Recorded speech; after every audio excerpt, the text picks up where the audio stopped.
nessa noite. Se posiciona porque eu me falo. Papai mandou eu te dizer um negócio forte.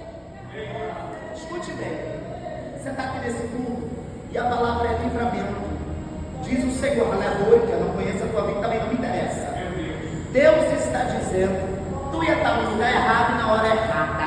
Eu só trouxe o livramento para ele de morte.